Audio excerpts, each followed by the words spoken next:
The Brexit trade talks collapse again, and Emmanuel Macron threatens to veto the trade deal.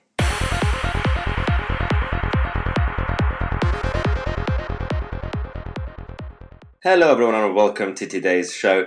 This Brexit update is going to be all over the place, but it's not our fault. Everything's happened and everything's changed in the last 24 hours. Basically every half an hour it keeps changing. So initially yesterday, the European Union said that we're going to have a deal by Friday, today. Then, because they said that's the final deadline. Then last night the talks collapsed and Michel Barnier decided to sulk and he said, I'm leaving, I'm going back to Brussels tomorrow.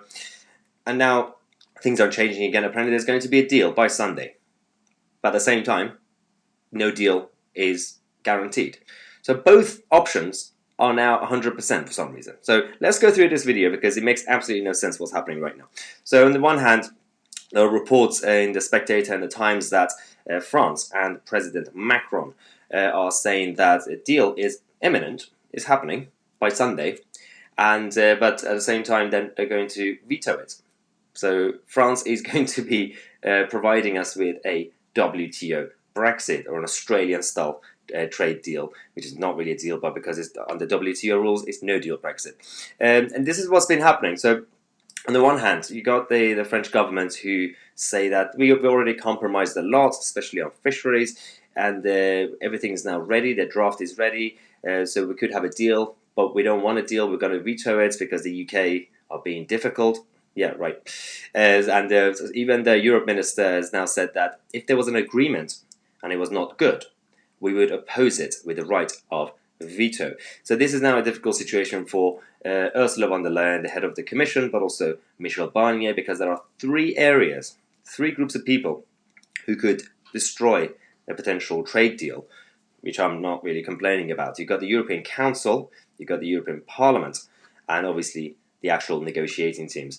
Obviously the Europe minister has been talking to one of the radio stations saying that we have to prepare for a risk of no deal Brexit, but this is not what we want. I still hope that we can have an agreement, but we will not accept a bad deal for France. It's all about France, apparently. I thought Brexit was about the UK, but apparently not.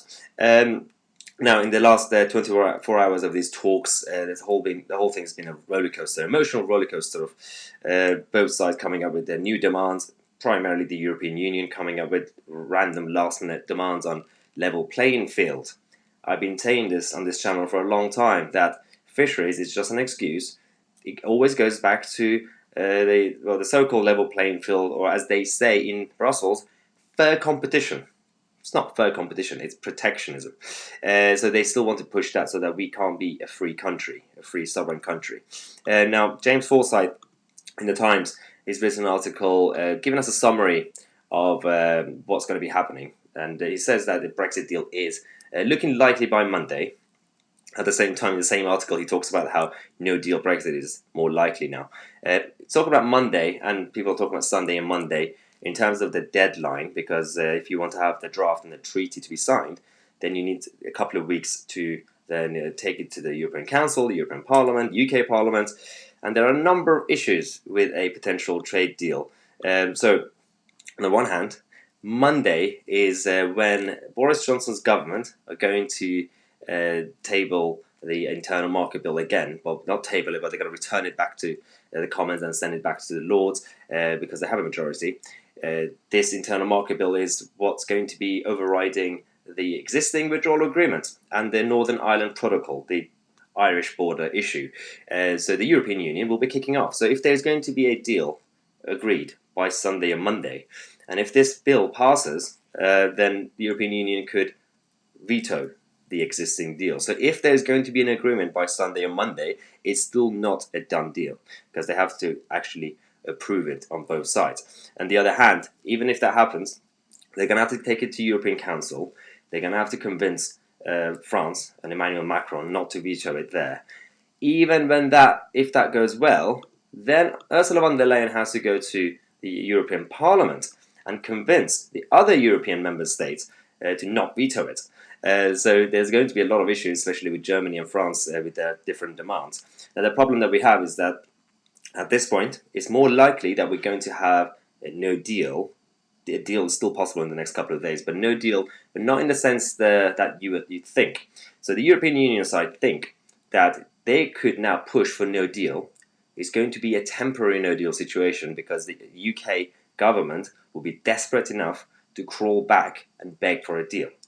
That's what they're hoping. So Macron and even Barnier's team, they have now been preparing for no deal Brexit because they think that if no deal happens, the UK will be at loss.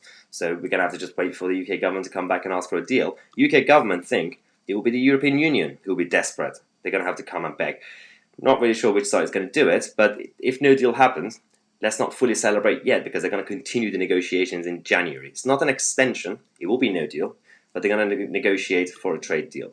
Laura Kunsberg, the latest that we heard yesterday was that she was talking about how the European Union came up with a last-minute demand, and then it collapsed, and Barnier was supposed to be going back to Brussels today, Friday. That was the plan.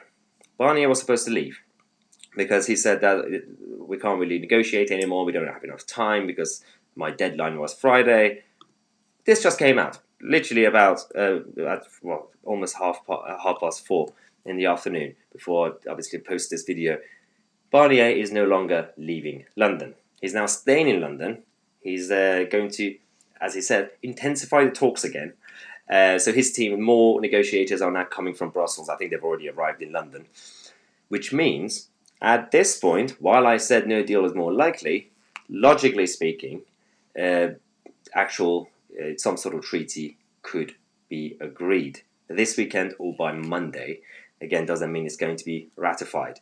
So it's going to be a very confusing situation. Again, by the time I post this video, if Michel Barnier changes his mind and leaves London, don't blame me.